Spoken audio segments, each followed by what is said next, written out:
Good morning. God in His Word tells us that bitterness defiles many. Debbie Pearl, in one of her chapters, writes about rebellious women and how once they're nearing 40, if they've lived in rebellion and bitterness towards their husbands, they start to become mad. And I have seen this happening.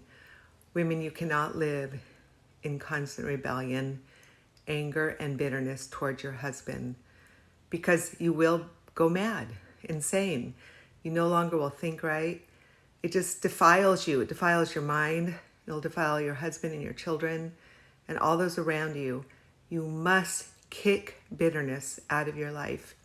You must begin practicing 1 Peter 3, 1 and 2 if you have a disobedient husband, winning him without quarreling with him and nagging him and being angry with him, but by pouring love and grace upon him, having a meek and quiet spirit, being gentle and kind, heaping burning coals upon his head.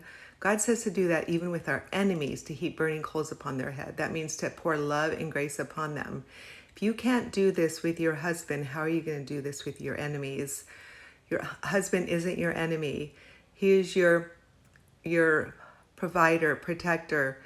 You are one flesh with them. You've committed your life to him, even if he is not a believer in Jesus Christ, or he's not acting the way you want him to act, or he's doing things you don't like him.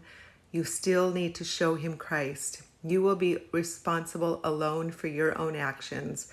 The battle is in the mind. If you're allowing bitterness and anger to ruminate in your mind, it will cause your mind to become sick, insane. You will not think right, and you will lose the battle. You must take your thoughts captive to the obedience of Christ. You must renew your mind daily with truth, with God's word.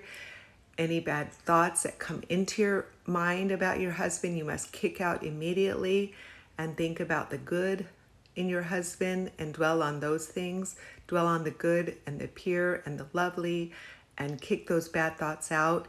Control your thoughts. Don't let your thoughts go wild. And it'll be a blessing to you and your husband, and you won't go mad.